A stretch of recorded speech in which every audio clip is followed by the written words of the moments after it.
Doctor, you've talked about hydration quite a bit.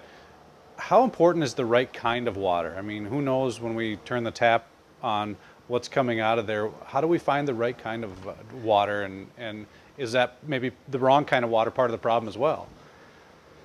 Both, yes, no, everything. First of all, you make it. The only water you can drink is the water you make. You buy an under sink if you don't have a lot of money.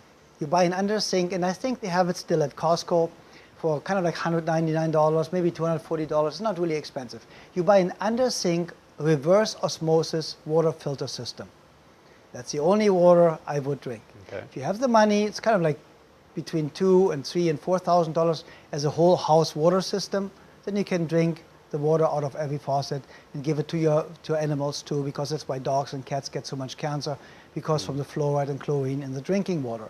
But you need to filter it yourself. You need to know what's going on. If you buy it in plastic bottles, then you have the problem with the BPA, and then you get feminized as a man and over-feminized as a woman.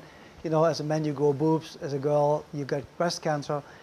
And I would not drink anything I haven't filtered myself. And I mean, when we travel, we buy certain kind of waters that I don't want to advertise, but we buy certain kinds of water that is in bottles. I would never buy anything that's in plastic.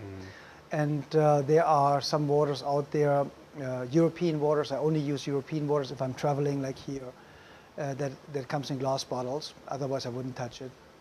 Then I just try to get fresh juice or anything like that. And I go to Whole Foods and get a juice. But the most important part is that people understand there is chlorine and fluoride in the drinking water. Fluoride was used by Stalin and Hitler for the gulags and the Nazi concentration camps to make the people in the gulags and concentration camps docile and infertile. And it has a direct impact, instant impact on your brain. Chloride is something that was called chlor gas in a gas format, and Adolf Hitler used this to murder all these Jewish people.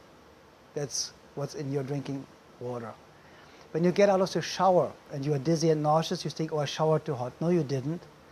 The shower head cuts open the water molecules, and the chlorine turns into gas and fills your shower and turns it into a gas chamber, a chlor gas chamber or chlorine gas chamber. So then there are 256 different chemicals found in our drinking water, including all the the drugs that are used for psychosomatic treatments, psychiatric treatments, and so on. So everything that people take, they pee out. The water gets basically back into the water stream, coming back to us through the water pipe. And now we have all these medicines in there. And also, Jesse Ventura reported on it. There is even radiation in our drinking water and so on. So if it comes from the government, don't trust it. Make it yourself. If the federal government tells you something to do, I do the opposite of whatever it is, because I know they have their own agenda, not mine. And we just need to be aware of that we have to have in the water we filter pink salt, Himalayan salt, which is mined. So since it comes out of a mine, all the pollution from the outside, the chemtrails and so on, is not on it. Plus it has the 76 trace minerals in it. Because you take everything out, if you filter the water, the good stuff is gone too. But the easiest and cheapest way is really pink salt, Himalayan salt. I think it costs the same like sea salt, but it's really, really powerful and good for you. And as I always say, I would drink a gallon of water a day with half a teaspoon of pink salt in it. And you can use sea salt if you want to, but there's so much in the oceans, and I'm not trusting it any longer. And with Fukushima, the nuclear reactor accident in Japan, it might be radioactive too.